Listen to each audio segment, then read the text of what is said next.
अनेक MIDC झाल्या, परंतु लोकांनी कुठं विरोध केला नाही, कारण की विकासाला चालना देण्याची भूमिका लोकांनी अनेक ठिकाणी स्वीकारली.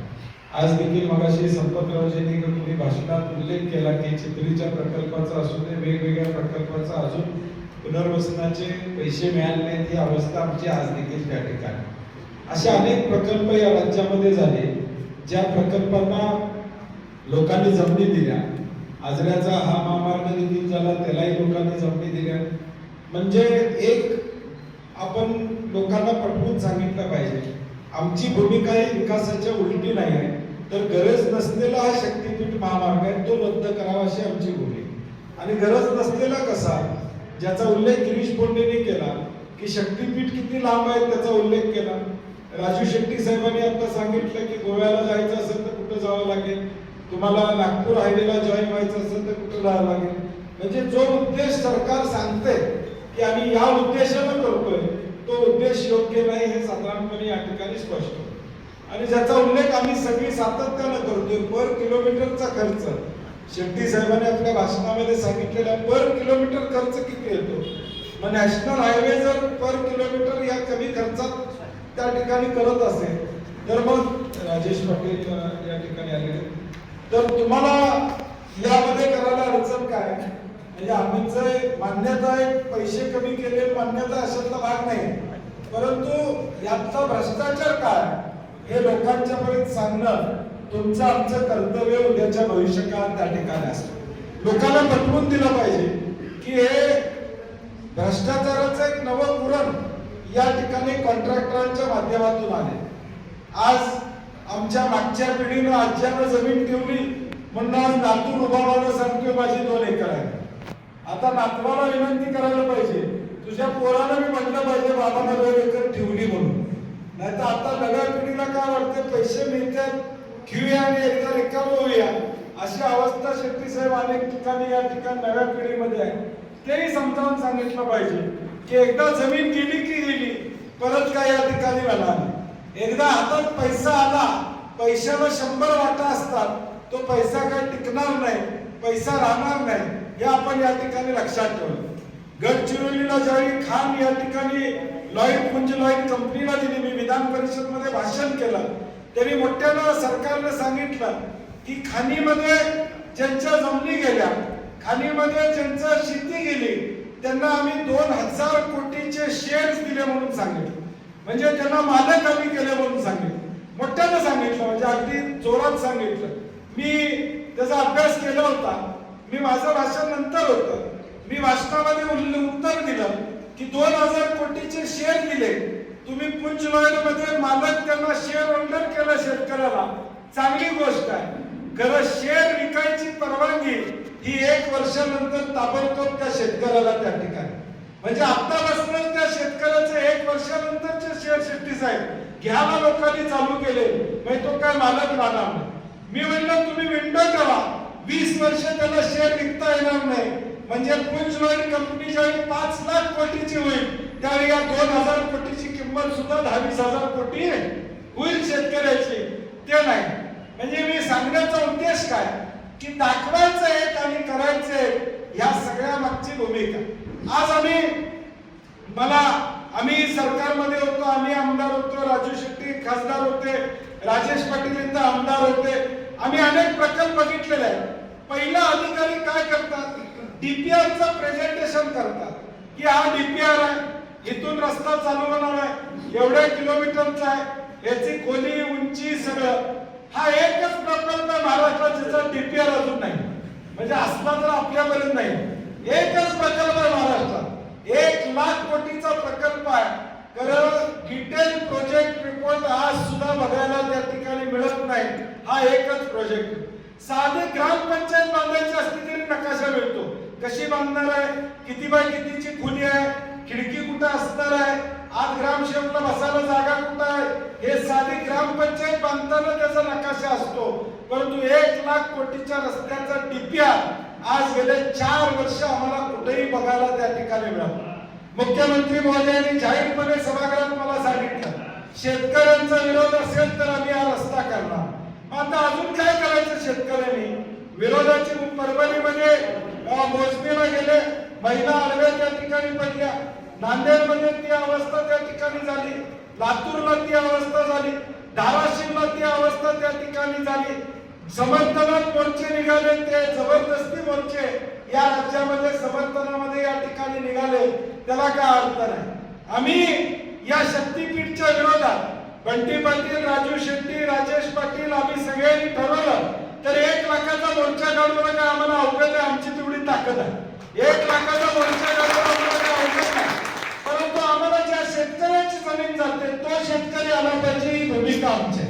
आम्ही कार्यकर्ते, हा हॉल भरायला आम्हाला वेळ लागणार नाही, हा हॉल भरायला 10 मिनिटं आम्हाला लागतील, नाही केले हॉल पूर्ण तुडून भरू शकतो आम्ही, परंतु ज्याची जमीन जाते तो रस्त्यावर उतरला पाहिजे, ही आमची प्रामाणिक भूमिका या ठिकाणी आहे. आणि म्हणून ज्या शेतकरी बाधित आहे तो या आंदोलनामध्ये ताकदीने असला पाहिजे, अशी आमची भूमिका. आणि म्हणून आजऱ्यामध्ये परवा संपतराजांनी सांगितलं 15 तारखेला आमची निश्चित झाल्या. मी म्हणलं ठीक आहे, तुम्ही आता ठरवलं असेल तर सुरुवात आपण करूया.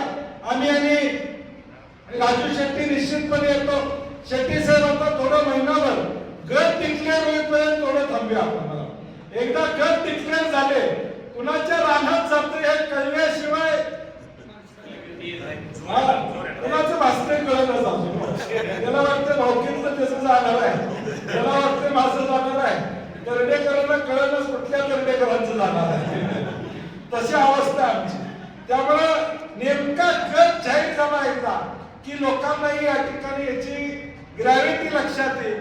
आणि थोडं महिनाभर आता संपतरावची 1 महिनाभर एक गट डिक्लेअर होईपर्यंत आपल्या बैठका वाटल्यास गेले आपण, आणि एखाद्या जिल्ह्यामध्ये मोठा मेळावा ज्याची तयारी आपण 20 दिवस आधी करूया. म्हणजे 20 दिवस आधी शेट्टी साहेब काय गावात जातील, राजेश पाटील जातील, गिरीश साहेब, संपतराव जातील, आम्ही जाऊ, सुनीलराव तुम्ही जातील, अनेक गावात जाऊया, लोकांना जागृती करूया. आणि मग कोल्हापूरमध्ये एखादा मेळावा घ्यायला लागला तर कोल्हापूरमध्ये एखादा मोठा शेट्टी साहेब मेळावा आपण या ठिकाणी घेऊया. कारण की नव्यानं काल पारगावमध्ये मी घुनकीमध्ये तहसीलदार होतो, पारगावमध्ये होतो, तिथे विचारलं लोकांना शक्तीपीठ पाहिजे का, ती 1 सेकंड व्हायच्या आधी नाही म्हणून आवाज आला कुठनं. म्हणजे लोकांच्या जागृती झालेल्या आहे. धरणच बांधलं जाणार आहे, वारणा नदी, कुंभी नदी, भोगावती, पंचगंगा.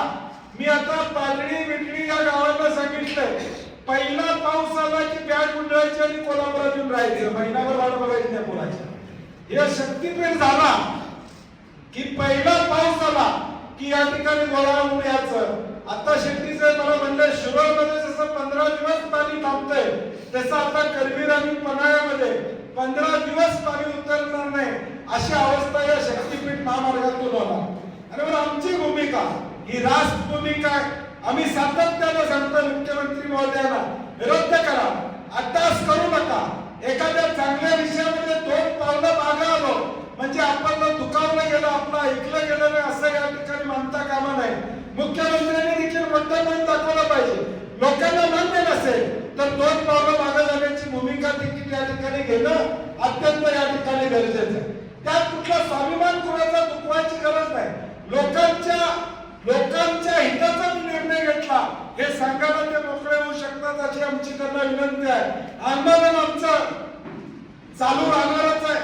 आकडेवारी शेट्टी साहेबांनी सांगितलेलं आहे. आमचं मुख्यमंत्र्यांना म्हणणं आहे की या राज्यामध्ये 42,000 गाव आहेत, 2.5 कोटी रुपये प्रत्येक गावाला त्या रस्ते गटर होतील, 1 लाख कोटी.